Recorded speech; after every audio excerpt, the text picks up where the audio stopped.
Ay, magandang gabi mga boss, mga kamping, no? Ang gulo-gulo. Ito, 6 hours ago ito. Vlog ni Idol Richard Hidarian. Kasalukuyan ito nangyayari. Kanina pa to. Cheese, Sara, and Senate. People power na. Ganon. Pakinggan natin to. Si Atty. Luke Espiritu, no, mga friend. Na presidente si Eric Estrada, ang Senado ay nagmistulang taga-proteksyon ng isang presidenteng kurap. At alam na namin, mababasa natin sa kasaysayan, na dahil pinoteksyonan ng Senado ang isang will really serve justice and will really ensure accountability, May presidents. will become a president that will catch up with them later on. So, walang motive for them na talagang sundin ang Constitution. And one thing also to consider, si Bongbong Marcos ay in his last second half of his term, he is most likely gonna be a lame duck. And everyone in that hall, itong mga traditional politician natin, ay nag-iisip kung saan nila itataya, ay inhitch ang kanilang future. Will they go against Sara Duterte? And if Sara Duterte becomes president, then yari sila in 2028. So it's really trapo and political consideration. So anong pwedeng gawin ng tao ngayon to make sure kahit pa paano medyo pressure naman ng mga tao? We need direct intervention from the people, from the masses. Political experience and political record. Marami-raming tao rin, no, Pero yun, sabi niya, we need intervention from the people talaga, yun. Kapag, you push to the wall yung taong bayan, talagang may pushback din naman. Nung impeachment ni Erap, the Senate really worked in order to conceal evidence, hindi papayagan yung second envelope, and it was really the people from the basic masses, from the basic sector, the ordinary one, who went to the streets and did not accept and rejected the decision of that Senate. And we could draw upon that historical experience to do the same, even if it is not immediate. Sabihin man natin they will do that, huwag silang pakampante. Yeah? It may not be immediate, but the hurt runs deep, and it will affect generations if you may. And sisingilin natin sila eventually. People power? Kailangan ba yan? Power, Yeah. direct intervention in whatever form. In whatever form and whatever manifestation. And I'm sure about that. Kasi law of physics yan di ba? In every action, there is an equal and opposite reaction. Buskahin nyo ang taong bayan, tutuin nyo, gaguhin nyo. On the surface, it may appear as if walang immediate na galaw o konti lang nagre-reklamo. Pero alam mo, pwede mong i-conceal sa surface, pero deep down, everyone is discontented. And we are actually sitting on a powder keg of discontent. And you felt that during elections, no? Kasi maraming mga protest vote din Yes, lalabas at Underperformance lalabas yung yan. alyansa. You won millions and millions of votes. Yung iba nakapasok pa, overperformance. Yes. Yung Gen Z vote pa, mayroon kang nakikitang youth factor, Gen Z factor, disaffection factor. It will definitely affect the Gen Z. The Gen Z na sila yung parang social base for Right. new politics. There will be resentment and hatred from our Maya, magbibigay ko tayo ng reaction dito, no, mga friend. young people. Huwag silang pakampante. Hindi man immediate ang singil. Right. Pero sisingilin natin.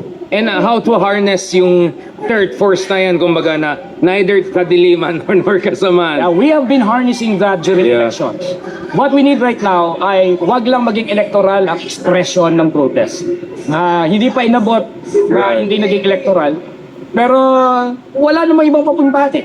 Right. Kasi every election, hawak din nila. Dinagago rin naman nila ang election. Nandadaya lang din naman sila. So there will come a point in time wherein all forms, hindi lang electoral, frustrate the Generation Z, frustrate those who advocate for new politics, frustrate those who are really disappointed with the trapo system and the dynastic system that we have. Continue on doing that. Sow our hatred. Come on, fan the flames of our hate, di ba? Of our righteous indignation. Just do so. Later on, Baka ma-petition ka rin katulad namin ng indirect contempt. What do you think about those attempts by certain questionable... Na-petition si Richard Didarian ng indirect contempt Kaya binawarning niya si Atty. Luke pero ang sagot ni Atty. Luke gallery of rogues trying to weaponize contempt issues to silence any criticism of the bilis! Supreme Court. I-contempt nyo lahat so that you can be exposed. Di ba? Lahat. Alam mo, sa panahon ngayon, walang ibang mabuting lugar ang mga disenteng mamamayan, kundi yung makulong, makasuhan.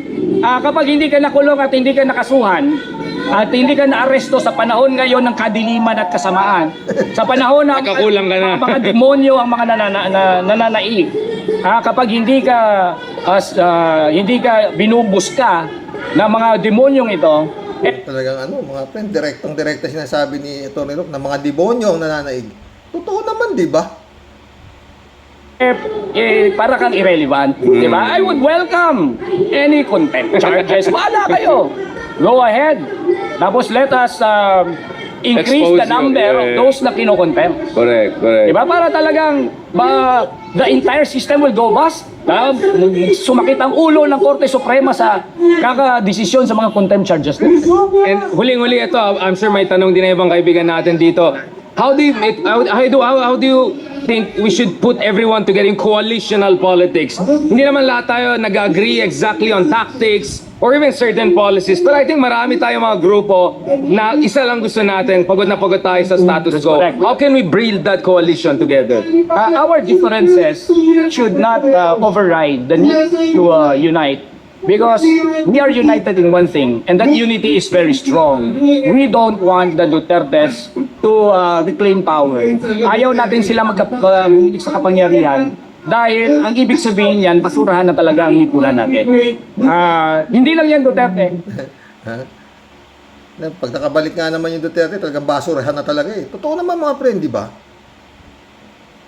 Diba? Duterte is simply a manifestation of how our dynastic system has really been.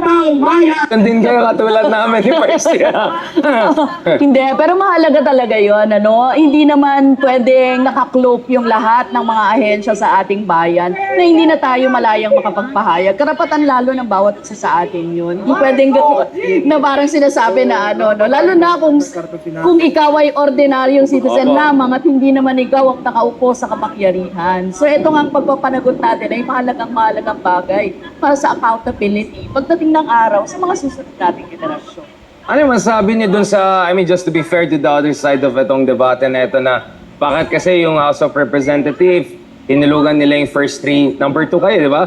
Complaints, first yung kila ka Percy, di ba? Na sana, mas airtight sana sila para wala nang excuse ng iba. Anong basa niyo dyan? Well, ano na yun nagpipingpong na lahat yun ang pansin ko pero naganap na yun So, ang what matters is, kinumply ang lahat. What matters is, nagkaroon ng procedure. Nag-proceedings talaga. So, ibig sabihin, kinumply naman. Hindi naman talaga yung tipong wala talagang ginawa or questionable talaga yung ginawa. So, definitely, dapat yun ang i-take on ng Supreme Court bilang naging proceedings ng House of Representatives at bilang kapantay na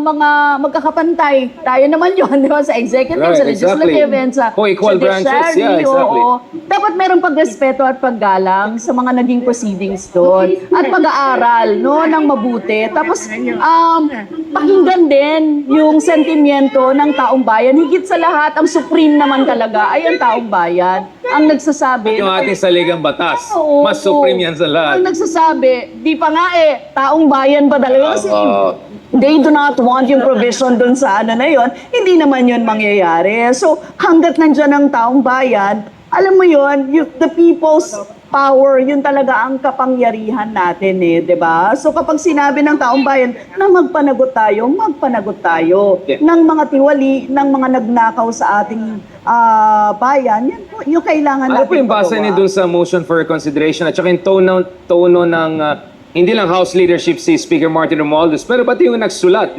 yung ating Solicitor General for me, ang basa ko, it was very kind of a constructive, conciliatory. Yeah. Hindi tayo nandito to challenge or disrespect, right? Yes, oo, tama. Yun, kinumply nga lang niya kung ano yung kanya. Bilang co-equal body, kinumply din lang naman na magkaroon ng motion for consideration. In fact, kami sa Makabayan ay magkakaroon ng intervention in the next few days para maka-intervene din kami doon sa Sa Supreme Court. Yes. Oo. So mag-MR din kayo? Yes, kasama kami sa magmo-motion for intervention. For intervention na, yeah. Oo, kasi kailangan Parang one yun eh. sambayan yun, di ba? Oo. Position din ng one sambayan, So, yeah. ang Makabayan din, meron din kami ganon. Kasi, alam mo naman, ano ang at stake sa amin dito, napakahalaga ng usapin ng confidential funds. When in fact, kami yung nag-expose, naalala ko, 11 days, 125. Kasaysayan yung nangyari. Shimenot, Yun eh. Shimenot, Yun. Shimenot So, episode. mahalaga sa amin yon na magpanagot. Hindi i-sideline na lang, hindi yung wag na lang pansinin, hindi pwedeng ganon. Lalong-lalo na kung isa ka sa nasa pinakamataas na posisyon sa ating bayan. Ano na lang ang senyales nito pagdating ng araw, di ba? Magkaroon mo ng eleksyon, ano man ang mangyari kung hindi tayo nakakapagpanagot ng mga ganong katiwalian. At anong mga gusto niyo makita sa mga susunod na oras dyan sa maraming mga attorney at saka legal luminaries dyan sa Oo law nga eh. na nagsabi, ay tapusin na natin yan, wala na, okay na yan. Pero yun nga na may motion for intervention na, I think, Yes. ang sambayan kayo soon, may multiple MR na, hindi ba siguro, reasonable na lang, hintayin na lang natin. Yes, oo. Final decision, hindi lang Kung sila executory. nga, pinagbigyan natin nung sinabi nila na Forthwith. hindi pa magkakaroon ng Ah. impeachment trial. Ba't ngayon? Kailangan bang madaliin?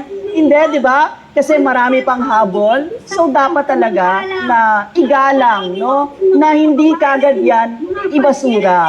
At magkaroon pa ng mga susunod na pagdinig. Ang huling tanong ko lang, anong pwede mangyari kung hindi maayos yung gagawin ng Senado? Sabihin natin, i-rush nila, Maingay yung mga tao ngayon eh. Yeah. Maraming ang talaga, kahit sa social media, di ba? Maraming Opo. naging expert bigla. maraming constitutional law expert oo, yan eh. biglang nagsalita. Dumadami sila eh. Oo. Ako lang, syempre, may kalayaan tayo magpahayag. Opo. Bawat isa sa atin, bawat isang Pilipino, at dapat it's about tayo na makinig o marinig natin sila sa mamamagitan ng mga ganitong Yung ibang pagkakataon. kaibigan natin na, yung iba, nag-petition na nga laban sa amin. Mukhang biglang interesado sila sa rule of law and protection of justice. Hindi ba ito yung mga nagsasabi na ubusin, ito yung mga nagdi-defend, nag-rationalize ng extrajudicial killings. Hindi ba medyo hypocrisy yung ginagawa ng ibang kaibigan natin? Oo, irony of ironies, Yeah. ano? Grabe yung ginagawa ng mga yan, ano? Kaya talagang walang, walang karapatan Medyo magsalita, nakakaya. no? Yung ganon. Kasi alam naman natin, walang Alam niyo mga friend, no? Itong mga nangyayari na to sa totoo lang, alam naman talaga nitong mga senador nato na mangyayari ito eh. Dahil alam nilang mali. Oo. Pero talagang kailangan proteksyonan yung kanilang puon, no? Ganon din itong itong Korte Suprema na to. Alam nila yan. Di naman sila gumawa sila ng rules, gusto nila ngayon agad matupad. Yung ginawa nilang rules, yun ang ginamit nilang technicality ng Kongreso. O, di ba? Sinasabi naman ng mga nila Justice Carpio, yung ako na ba yun? O, Ascuña? O, at marami pang iba nagsasabi na mali yung naging desisyon ng Korte Suprema. Pero talagang paninindigan na ho yan, mga friend. Kaya yan, baka sakasakali na nga, magkaroon ng sabi nila people power, malamang. Kasi talagang, ano na lang to eh, kumbaga sa bomba, kung sino na lang yung magsisindi ng mitse eh. Oo. No? Parang kulang pa yung ingredients eh, no? Pero, talagang, kinapala na ho nila yung mukha nila eh. Yung Kongreso, saka yung Korte Suprema, kinapala na ho nila yung mukha nila talaga. Kasi, sabi nga ni si Secretary Llamas, bibihiran lumalabas itong mga justices na to, halos ng mga former justices sa Supreme Court naglabasan eh. Tsaka yun nga, yung mga din ng mga UP College of Law, kung ano, lahat naglabasan at talagang sinasabi nila na talagang mali Oh, halos walang pumuri sa ginawa ng Korte Suprema. Oh. Kaya alam nila yan na talagang mangyayari yan, pero talagang kailangan nilang gawin ang kanilang obligasyon sa kanilang poon by all means, no? Kasi tingnan nyo mga friend, isimple na lang natin sa totoo lang. Meron naman television, napanood nila ang nangyayari sa Kongreso live before inimpeach yung Sara Duterte na yan. Lahat ng pagkakataon ibinigay sa kanya.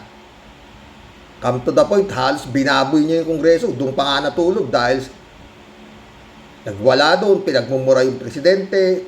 Lahat sila, kung magkamura, lutong. Ha? At puking, ganun ang mura ng Sara Duterte. Kung meron na akong kinausap, patayin kayo. Kung ano-ano siya sabi. Yung ba hindi nakikita ng Senado? Yan ang tanong. Yung ba ang karapat-dapat na awayin ninyo? Dapat nung na-impeach yun sa in-impeach ng Kongreso yan, ang laki, 215. Nung ipinasa sa Senado, kung talagang itong Senado na to ay para sa taong bayan, dapat inaksyonan na nga nila agad yan, forthwith. Nakalagay naman yun. Oh, pero yung si Boy Hikaw, ganun ang sagot pero niya kami, pinagtagal ninyo sa inyo. Pinagtagal ba naman? Siniguro lang, di ba? Sinasabi na nga, yung tatlong impeachment complaint, hindi pa ano yun. Ang ginawang final na impeachment complaint, yung pang-apat, pinapaliwanag naman nila Justice Carpio na hindi pa ito kumbaga sa hindi pa na-aksyonan. Hindi pa nga naibibigay. Oh. Tapos yun nga, yung pang-apat, yun ang umabot naman doon sa sinasabing 10 days na na palugit para pumasok. Oh, hindi naman tanga yung nagsasabi na pumasok. Hindi walang nilabag na batas ang Kongreso. Hindi mga tanga Mga justices din dati ng Supreme Court ang nagsasabi. Di ba? Pero talaga ititigas nung sila Boy Hikaw, yung grupo doon na walay ka. Tapos dumating ngayon itong itong kataas-taasang na mga inappointed digong na biglang pumasok ganito, ganun, tinechnical niya yung Kongreso.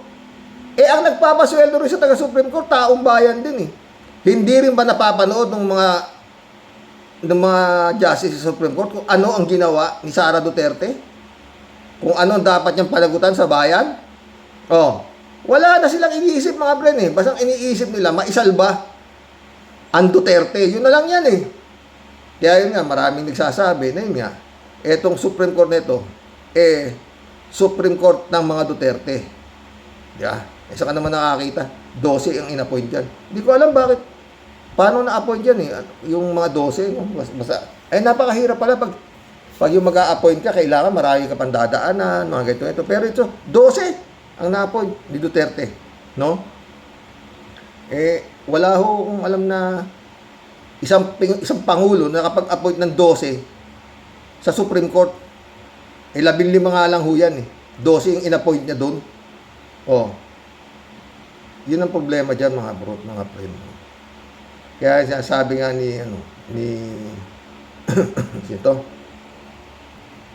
Attorney Luke Espiritu, na tayo pinamumunuan ngayon ng mga demonyo. Naghahari ang kademonyohan dito sa bansang ito. No? Talagang grabe ito mga friend. Hindi naman tanga.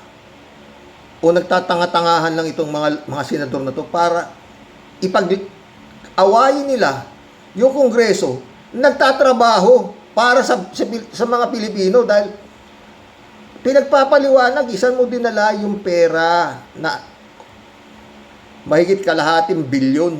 600 nga 612.5 million. Million ba? Million yata, Ba? Kalahating bilyon nga. Diyan mo dinala. Paliwanag mo lang. Ganun lang kasimple. Ang hinihingi ng Kongreso dito sa pangalawang pangulo. Oh. Saan mo dinala? Paano? Hindi naman actually, paano? Oh. Wala na. Pag yan nawala paano pa iimbestigahan yung La Chica, yung Nolasco, mga kernel ng mga bataan ni Sara nakasama sa Pasang Bilis. Pagka-withdraw sa land bank ni Gina Acosta ba yun?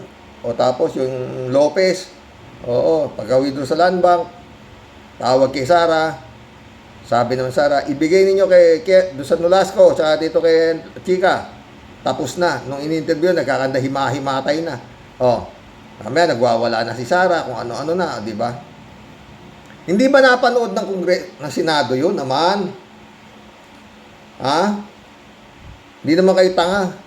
Pinagpaliwanag lahat. Ang tagal. Daming ginastos ng taong bayan doon sa kinakain lang doon sa kongreso na yun. Sagot ng gobyerno para makahingi ng sagot kay Sara Duterte kung saan niya dinala. Oh, tapos naglabasan na yung mga Mary Grace Piatos, meron pang Shell Docno, meron pang Marian Rivera, kung ano-anong pangalan na sa acknowledgement receipt. Wala naman sa PSA. Di ba? Ganun na nangyari. Kumbaga sa garapal ho itong taong si Sara Duterte na sa halip na habulin ng Senado, 24 sila eh. Samantalang ang Kongreso, 300 yata yan eh. So, super dito, ang boto na bago. Meron naman cellphone. Dapat yan, yung Kongreso, Senado, magkakaibigan yan eh. Puro pasweldo ng bayan yan, paulit-ulit. Ina niya. Oh. Merong isang, tingnan mo, sila pa sinisisi ngayon itong si Sara Duterte, di ba? Ang galing eh. Nakahanda na ako eh. Unfortunately, ito naman na nangyari eh. Oh. Unconstitutional pala sila eh, sabi ng Supreme Court. Kaya Supreme Court ngayon ang naging sandalan nitong Senado. Lahat sila puro kailangan respetuhin yung Supreme Court. Di ba, Lito Lapid? Kaya nga si 6 seconds lang yung ni Lito Lapid eh. Inagalang ko vote yes. Ganun lang ka simple. Di ba? Ako pa rin wala. Kasi ito paulit-ulit ng mga boss. Pag wala ho nangyari dito, yun nga, sabi nga ni Loc Espiritu, patay Pilipinas. Pero palagay ko gagalaw ang taong bayan. Puputok na ho yan eh. Puputok yan. Hindi lang alam paano. Kasi ngayon lang ho ito nangyari eh. Na ang pangalawang pangulo ini-impeach. Meron yata nangyari. Panahon ni Marcos Sr. Si Lopez, ang vice president niya Lopez eh. Oo. Nag-resign naman si Lopez. Hindi ho in-impeach, nag-resign. Oo, nag-resign. Tapos yun nga, martial law na. Yun lang ho, wala naman nung vice president na na-impeach eh. Meron ba kayong alam na vice president na ini-impeach? Spare tire lang nga eh. Di ba? Oh. Ngayon lang ho ito. Oo. Yung pag-asa naman ng bayan na ICC, hanggang ngayon wala pa. Anyway, baka darating naman yan. At yun nga, isa pang maganda senaryo yan, kung paano dadamputin itong mga kampo nila Duterte. Sila Bato na yan, no? Wala na ang gulo. Marami pa tayong inaabangan kung paano, kung madadampot ba yung atong na maliwanag, sabi ni Remulla na talagang napakalakas ng testimonya, nagkaroon na ng probable cause yung mga pulis, na preventive suspension ng mga pulis. Si Atong mukhang wala pang sinideklarang may probable cause. Ang tagal na nung ikinaso ha. Hanggang ngayon wala pang findings na kung may probable cause ang Department of Justice. Ang tagal! Samantalang si Justice Remulla na mismo, yung boss ng Department of Justice na nagsasabi na napakalakas ng testimonya at nitong si Totoy at saka yung tatlong magkakapatid dahil sabi nga ni Remulla, nakita pa nung isa. Mantakin mo. Siya pa ang pinag-withdraw ng polis nung ATM card nung isang pinatay nila. No. Bago pa yung pinatay, nung inabot dito sa kapatid nito si Totoy, yung ATM card, 6 digits so yan. Ang nakakaalam niyang digits na yan, yung may-ari ng ATM card. Oh. Kaya lang kulang ang tanong eh. Nung nag-i-interview yung ano ba ito? Yung pangil, nag-i-interview sa kapatid ni Totoy. Dapat natin anong magkano nakita mong laman ng ATM, magkano yung i-withdraw mo sa ATM, walang tanong na ganun eh. Basta sinasabi lang ng kapatid ni Patigon, nitong si Totoy Patigonan, na siya ang inutusan ng pulis na withdrawin yung pera nung papatay na nila. Wala ho talagang pinamumugaran ho tayo ng demonyo. Paulit-ulit. Ito ho ang impyerno. Hindi ho mababago sa isip ko yan. Yun po langit. Po impyerno, ito po ang paraiso. Ganun po yan. At sa pangapang oras nito, sabi nga ni Atty. Luke Espiritu, pinamumunuan ho ang bansang Pilipinas ng mga demonyo. Marami naman, hindi naman tayo eh. Maski yung tingnan ninyo, yung mga ibang bansa na, may mga leader din na demonyo. Paano? Swerte pa tayo kaysa sa North Korea. Di ba? Praise God pa rin. Oh. Hanggang kailan makakatiis? Siyasabi ito. Ako sa akin lang mga friend ha. Pag ito ho dinismiss, ito. Pag ito ho tinuluyan ng Senado na ito i-dismiss na at hindi pa nanagutin si Sara Duterte, puputok na siguro yan. Pag hindi pa pumutok yan, tapos na ang Pilipinas. Pag nakalusot si Sara Duterte rito, tapos na ang Pilipinas. Not unless na yun nga, kukunin si Sara Duterte ng ICC. Magandang gabi po. Mag-collab na tayo, mga boss. Singit ko lang ho ito. Meron akong nakita eh. Meron ho itong 41,000 views 10 hours ago. No? Ang thumbnail po nito, mag-ingat ka, PBBM. Delikado ang buhay mo. Lalo ngayon, dalawang kampo na ang kaaway mo, sabi niya. Pakinggan ho natin sandali, no? Ako parati ko na sinasabi, di ba? Kasi yung utos nito si Sara Duterte live doon sa kanyang assassin.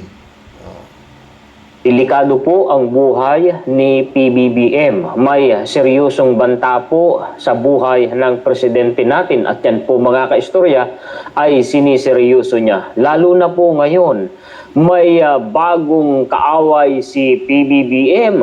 Pag nagkataon po ay dalawang kampo na ang kalaban po niya. Dahil itong bagong kaaway na lumitaw, mga kaistorya, ay kumampi na po sa prominenteng kalaban ni PBBM. Sino ba yung kalaban ng presidente ng presidenteng BBM na prominente? Alam naman po natin kung sino-sino yan, mga kaistorya. May dumagdag, kumampi sa kanila. Tungkol po dyan ang pag-uusapan natin ng mga kaistorya, pakishare. Tama na yan. Basta yan ang live. Mag-ingat ka, PBBM. Di ba yun yung sinasabi ko, mga boss? Na talagang delikado siya eh. Delikado na siya eh. Sa totoo lang, no? Pag naano yan ano kasalanan ni Sara Duterte? Ang sabi ko sa assassin ko, pag ako'y napatay, patayin mo yan. Hindi buhay ako eh. At saka hindi natin masabi, mga boss. Maraming gustong mga sugapa sa pwesto. Na mag-isip ng ganyan kay Bongbong. Marami yan. Sana hindi mangyari, no? Yan ang mga automatic yan, baka nagkakandara pa yung mga taga-Korte Suprema, ipuproklama si Sara Duterte, Pangulo ng Pilipinas. Tapos na lahat. Laya na si Kibuloy, lahat. Tapos na. Kaya, ang taong bayan, mga friend, habang maaga pa, dapat gumalaw na. Kasi talagang binalahura naman na talaga eh. Ano ba masasabi ninyo sa ginawa na to?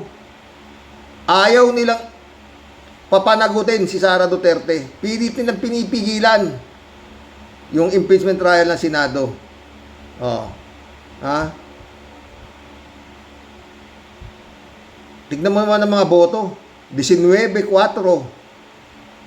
Archive yan. Baso, itabi yan. Oh. Sa Pebrero na puta ang haba pa ho ng oras na yan. Hindi natin alam kung talagang tutok na yung bantay na yung buhay niya si Bongbong Marcos doon sa kinausap ni Sara na papatay dyan. Wala na, ipit na eh. Oh. Tsaka yun nga paulit-ulit. Itong mga senador na to na pumuprotekta dito kay Sara Duterte, putang na, hindi nyo ba naman nakikita kung anong uring. Hindi na ho pa sa tao yung si Sara Duterte, gaya nga ni sinasabi. Para ng halimaw yan. Hindi na nagtatrabaho, naninira pa. Kung saan bansa pumupunta at walang sinasabi kung hindi apakapangit ng Pilipinas, ganito, wala sa kalingkingan itong mga bansang pinupuntahan ko. Tingnan mo gaano kahayop yan. Pinasweldo pa yan, ha? Oh. Pero protektado na Senado. Ano ba naman ang tatawag mo sa ginawa ng Senado na yan? Di proteksyon na nila Sara Duterte, di ba? Ganon din ang ginawa nitong kwarta. Supreme Court nito. Gumawa ng panibagong batas, ini-apply na agad. At yung ginawa ng panibagong batas, yun ang ginamit nila. Technical kayo, ito yung batas eh. Wala pa kang ganung batas eh. Paano mo te-technicalin yung hindi naman tayo nagsasalita eh. Ang putang ina oh. Sila Justice Carpio nagsasalita eh. Justice Escuna. Attorney Christian Monsod. Ang dami. Talagang harap-harapan na ho talaga na binaboy. Pinagtulungan ang Kongreso na Senado at saka nitong Korte Suprema. Talagang harap-harapan yan. Oh. Yung MR na sinasabi, motion for reconsideration na yun, talagang hanggang ngayon, nakataya yung bayag ko riyan. Pwede ko itayang pitpitan ng bayag yan. Ginarapal na eh. Oh. Hindi nila, expected yan ng Korte Suprema na magkakaroon ng mga yan, mga MR, magkakaingay sa kanilang ginawa na mali. Expected nila yan. Kaya titindigan na yan. Mag-collab na ho tayo. Ayon ho yan sa aking bolang kristal ha. Yan hong ginasabing motion for reconsideration na ipapahil dyan sa Korte Suprema na yan. Wala hong mangyayari dyan. Wala hong mangyayari dyan. Titindigan nila yan. Itong unanimous decision nito na Korte Suprema, pangangatawan nila yan. Kaya taong bayan na lang ang pwedeng mag-decide kung paano gagawin nila sa paghahari ng mga demonyo sa bansang Pilipinas. Oo. Kulab na tayo mga friend. Ha? Napakalakas uno sindikato, di ba sabi ko sa inyo? Tama. Hawak nilang taas, kapulisan, mga general, kanila lahat, hawak nila. Puta na. Grabe. Ewan. Diyos na lang ang pag-asa natin, mga friend. Pag gumalaw po, Panginoon, wala po posible. Romeo, Alusa, shout out. Bato, buti pa, aminin na lang na marami kayong pinatay. Dapat magdusa kayo. Sabi niya. Elizabeth Scareo. Good evening, Sir Rox. Dapat lang na madampot na yan si Bato ng ICC. Bagay na bagay sila doon dahil nga sa ginawa nilang kademonyohan. Bilisan na sana ito na mag-issue agad ng warrant. Isa ako sa matutuwa. At alam ko marami tayo. Totoo yan, Elizabeth, ha? David Alvin Mendoza, shout out. Kasama din po ako doon sa matutuwa at baka magpa-party pa ako dito sa amin. Kapag dinampot na yan, si Bato papuntang Dahig. Oh. Ay, maganda-handa ka na ng pampaparty. Romeo Calusa ulit, oh. At itong si Atty. Libayan, nakalugar ko pa. Nasira ang mga hanga ko sa kanya. DDS din pala. Wala, parang may diferensya na yan eh. Romeo, kalugar mo ba yan? Kalusa? Lahat hinahamon eh. Eh sabi nga ni si Secretary Llamas, pinipili ko yung papatulang ko. Para sinabi siya, papatol sa'yo. Wala ka naman kwentang tao. Parang ganun, di ba? Kasi pinipili ni Secretary Llamas ang kanyang papatulan. Oh, kung ano-ano pagsasabi, mga bobo. Parang yan lang, hindi na siya pinapansin. Pero si Atty. Claire, medyo gigil na gigil din. No? Di ba? Gustong-gusto na siyang... Pero sinosoplak siya. Ha? Ang tawag sa kanya, Atty. Claire, abogadong kala mo, alam niya lahat. Di ba? Talunan naman pagdating sa debate. Romeo Calusa ulit. Itong si Sara naman, better go to hell. Total, demonyita ka naman. Di ba? Wala paano go to hell? Wala pang tangang naniniwala sa kanya rito. Elizabeth Iscareo. Ang daming ang retired Supreme Court na nagsasabi talaga na mali ang naging desisyon ng ESC ngayon. At sana magdesisyon agad ang korte na nagkamali sila. Hindi mangyayari yan, Elizabeth. At balik ta rin ang desisyon. At kung hindi nila ito gagawin dapat lang lumabas na ang taong bayan at ipakita ang puwersa natin na hindi korte ang magdidesisyon dahil mali ito. Tama ka dyan, Elizabeth. Yan din ang abangan natin, no?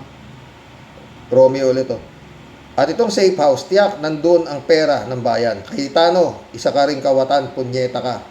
Taulo nila kay kawatan. Jociano, wait ka lang. Bato, malapit na. Totoo. Jojo Gestro, shout out. Karox, BP ng Davao. BP ng Davao, banal na aso, santong kabayo. Wala mo po doon. Sisimba lang. Photo ops pa. Ang pagpasok ng simbahan, nakakamera, tapos luluhod sa harapan. Doon sa harapan na, nakaganon, nakaluhod. Yan. Ano yan? Grabe naman, Yan ang garapan na photo ops. Kumisan nga, kumakain na, ba? Nagsimba raw siya ito, tapos kumakain sa, sa street food. May kumukuha pa rin ng putang ina. Ano ba? Glenda Deo. Mga senador at lalong-lalo na dyan si Cayetano ay ginagago nila ang batas at mamamayang Pilipino. Useless sila lahat, sayang ang sahod nila monthly. Totoo yan. Oy mga senatong, bakit hindi niyo kayo tumulong naman? Ha? Donate ninyo yung $2 buwang sweldo ninyo sa mga taong naghihirap. Nyo. David Ali Mendoza, good evening, Parox. Ito naman si Kawatano, akala mo kung sinong banal na kordero. Panay pa ang banggit sa mga sintas sa banal na Biblia at pati ang Diyos ay isinasama pa para magmukha siyang banal. Hoy, mistisong mukhang nana, huwag kaming mga Rocky Warriors ang gagawin mo. Malapit nang dumating ang karma sa inyo, kaya sana naman ay magsisi na kayo bago mahuli ang lahat.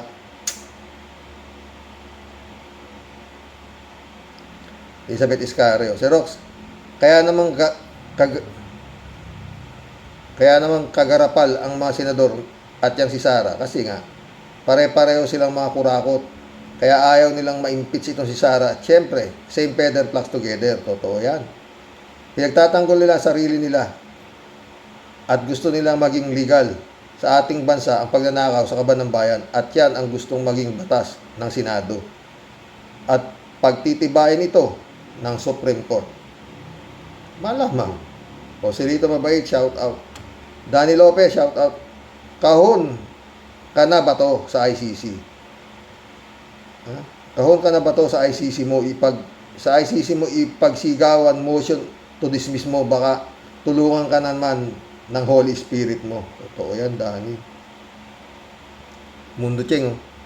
Yang hinayupak na si Bato na yan, isa yan sa mga pinakabulok at bumaboy ng Senado na sangkatutak na dapat ikaso pero wala pa rin kaso sa ating bansa. Ano ba itong si Remulla? Ilang taon na itong ulol na ito na namamayagpag pa sa kayabangan. Mundo ulit, masyado ng baboy na baboy ang batas natin sa buong mundo na nakatitig sa ating bansa kung anong batas meron tayo. Well, ano nga ang masasabi sa batas na yan? Tama si Atty. Luke.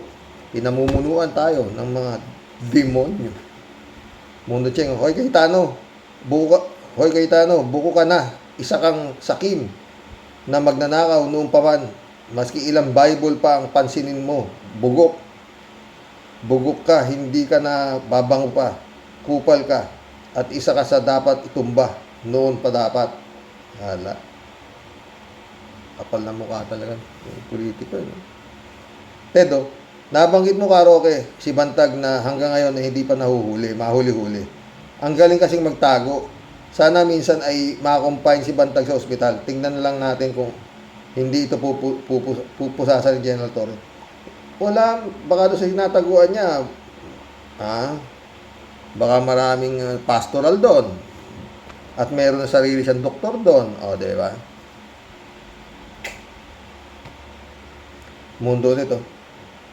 Bakit hindi pa natin aminin na ang batas sa Pilipinas ay pera-pera lang ang laban, konforme sa laki ng lagayan, at ang mataas na babatas ay ang Korte Suprema na mas malaking lagayan? Siyempre. Mundo Cheng ulit. Sana naman hindi maging lutong Macau ang hatol na magiging Sobengero, Hari Mulya, at may kaso na pala si Atong. Bakit nakakagala pa? Siya ang dahilan ba? Bakit nakagala pa? Siya, anong dahilan ba? Mali ko ba dyan sa ano na yan? Mundo Cheng ulit. Dapat lang itumba na. Dapat itumba na rin si Urapa, at para naman makabawas ka ng kaunti sa pamilya ng mga siyabungero na pinatumba mo. Pinatumba mo rin si Urapa, Atong. Patutumba na siguro rin yan eh. Kaya lang biglang nagkabuko nga eh. Mundo ulit. Pre, hanggang ngayon marami pang naghihintay na makamit ng mga pamilya ng mga taong bayan tungkol sa pagkamatay ni Percy Lapid. Sana si Bantag natabunan na ba ng tuluyan? Rimulya, puro ka na lang investigasyon. Nagtatai na kami sa investigasyon mo. Ito nga, dapat ito, dampot na to si Meron ng probable cause to sa mga pulis. Bakit kayo Atong wala pa rin probable cause kayo na putik yan. Yung anak nito sandali lang laya eh. Nasa korte na yan, may probable cause na. Patay. Mundo Cheng ulit. At kayo naman na nasa Senado, wag kayong pakakumpante sa dami ng mga galit sa inyo. Baka may kalagyan kayo. Isip-isip pag may oras. Hindi lang puro pera ang nasa utak ninyo. Mga PI kayo. Ayan. Inangin. Mundo ulit Pre, sa totoo lang, wala pa rin akong bilib sa ating Pangulo. Bakit kamo? Puro dada lang, ngak-ngak lang ng ngak-ngak. Wala naman aksyon. Hanggang kailan kami magtitiis sa mga hinayupak na ito? Mga taga-gobyernong bulok. Kalat ni Baya, shout out.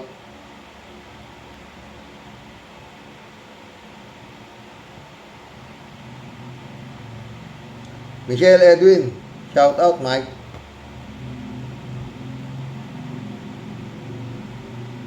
Audi Galvez, shout out. Pakyu, Sira Sara Piatos, Dutay family. Sinatong, Queso, Dibola, Escudero, Kawatan, Alan, Batugan, Gago, Aimi, Babalina, Padilla, Takaw, Kain, Villanueva, Nakaw, et al. Pacquiao Leonin, et al. Pacquiao China, pro-China, and traitors. Welcome to the club, Audi Galvez. Florante de Raya, shout out. Bato, mag-resign ka na. Maawa ka sa taong bayan. Tama yung sabi ni Marcoleta. Pinipilit ninyong paipakain sa taong bayan yung mga sarili niya ay taong bayan. Ang inyong mga sarili ay nasusuka na mga pagmumukha ninyo inyong tropa. Pagmumukha ninyong tropa. Shirley J. Sir, shout out Magandang araw po sa inyo lahat, Karoks. Ay nako, ang mga kampo ng mga debil. Balang araw, may katapusan din kayo. Ang dami nga naman nilang kwarta, pero galing naman sa masama. Mas masarap mabuhay ng simple lamang. Grabe. Nagpulis at nagtapos ng abogasya, tapos killer pala. Sa Reyes lang pala, babagsak. Si PMP General Torre, huwag ninyong palusutin niyang mga yan. Ikaw ba naman, nagtaka ka pa, Shirley? Yan nga si Bato. Nagtapos ng PMA. Tapos, naging alipin lang ng Duterte. Diba? Kaya Shervin sa PEDA, shout out Impong Basyang, Pimpia-Deli po, bumabati at makakaway po ng may ngiti. Christiansen, July 7, Alcantara, shout out sa inyo mga boss. Pastor John Lagon, shout out. Tuloy natin kay Tia Deli.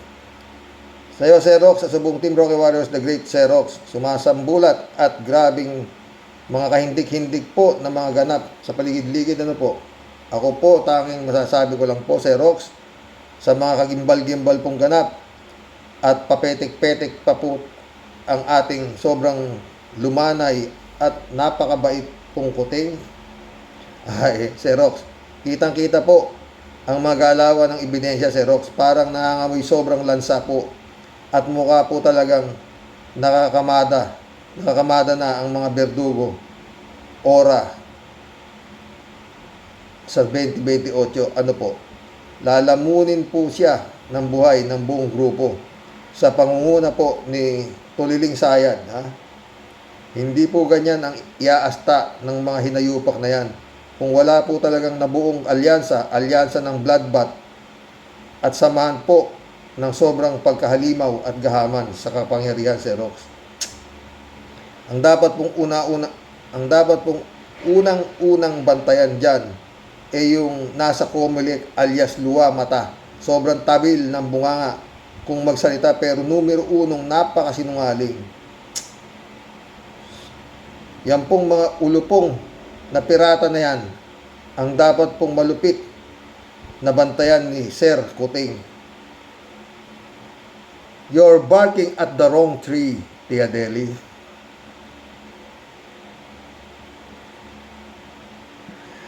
Nalalapit na po ang ending ng kanyang termino. Kumilos na po siya at lipunin pong lahat ang masasamang elemento na nagkakampihan para sila po ang maghari sa 2028.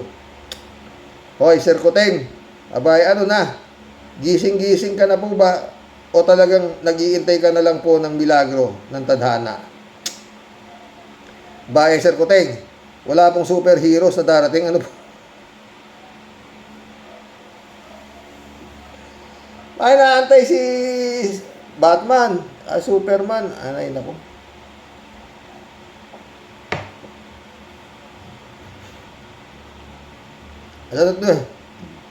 Ikaw po ang pinakamataas at mas makapangyarihan. Ano po? Isang malupit na hagupit po sana sa mga dumadagok sa iyo, Sir Kuting, habang may panahon pa po. Dahil pag nagkataon, Sir Rox, damay-damay po lahat. Kung kailan huli na, saka pa ba magsisisi? May kasabihan nga po, Sir Rox, aanhin po ba daw ang damo kung nasaan o tigok na yung mga kabayo? Kaya, Sir Kuting, it's now or never. Ay nako, Sir Kuting. Palaging nasa huli po ang pagsisisi. Kung ayaw mong mamahinga nang may bulak sa ilong. Aka na naman. No?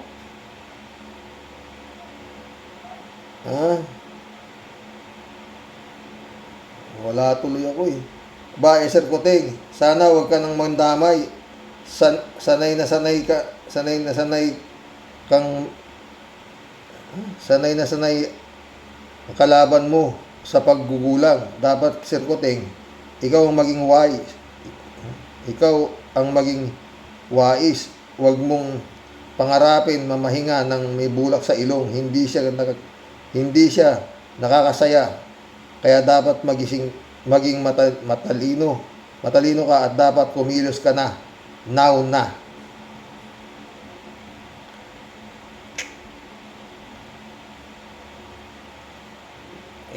Kuting ka kasi ng kuting eh. Sir Tigre ang tawag, Tia Deli, baka sakali Chupista Bunao. Good evening po, kuya, at samahan mo po sa buhay at sa mga ka-warriors. Ay nako, mga sinatong Essie, Sara, At kayong mga amazing, di ng mga Duterte, huwag kayong magpakasaya, di pa tapos ang laban. Dahil nga sa homily ni Father Jumarius Gatos, kung Diyos lang ang magsasalita, matakot naman kayo. Pag masyadong masaya, iba ang kapalit niyan. Magpakasaya kayo ngayon. Sa amin ang huling halakhak. Oh. Friend Bingson, shout out. Dolor Garcia, shout out ha. Adoracion Di Maranan, shout out. Jeff Ramos nak, shout out. Sabi ni Librado Ludovico. Hello Karox, sorry I'm late. Now we went to the farm. Blessed Sunday afternoon to all warriors watching from Edmonton, Alberta, Canada. God bless mo sa isip and healthy. Hoy, kalbo, tumigil ka nga sa kayabangan mo. Hintay ka lang at darating din ang oras mo. Kasama yung mga galamay ninyo. Totoo. Mary Lebron, shout out ha. Good morning, Xerox. No skipping ads. Oh. Xerox, yung tungkol sa tax, kung saan napupunta ang 100%, ako agree. Yung sinabi ng mga netizen. Very sad nga ang batas natin. So weak. Kaya wala tayong discipline. Puro tayo pasaway. At isa pang weakness ng mga Pilipino ay ang madaling masilaw sa pera. Totoo yan. Ay nako. Bong Tupa, shout out ha. Lakas loob naman ni Bato. Ganyan nagyabang si Duterte. Ano ngayon? Nandun na sa kulungan. Naging utal-utal. Totoo yan, Bong. Jane Labay na, shout out. From Vanuatu. Hello there, Xerox. Jane ulit, oh. Xerox, magsaya man si Sarah Jing. Sige lang. Ang totoong judgment ay na kay God. Totoo yan. Ha? Jane ulit, oh. God din naman kasi sila eh. God ng demonyo. Ba? Kahit simpleng tao, Xerox, alam na mali ang Senado. May MR eh. Sana man lang pinatapos muna ng marisolba ang MR bago nila in-archive. Ikaw naman. Order nga ng Korte Suprema eh. Immediately, di ba? Kung sinabi ng Korte Suprema na forthwith, baka hindi pa in-archive ng Senado. Immediately. Yun ang gusto marinig nila. Immediately, hindi yung forthwith. Marilo Pabian, shout out. Good day po tayo sa mga ka-warriors. Matakasan man nila, nagawa nilang pagnanakaw. May makapangyarihan sa lahat na nakamasid sa kanila. Darating ang oras na hahatulan sila ayon sa ginagawa nila. God bless as always. God bless. Marilo Castro. Jan Dimango, shout out. Mission accomplished mga boss. Hanggang bukas ulit. Ay nako. Pilipinas. Saan ka papunta? Good night. God bless.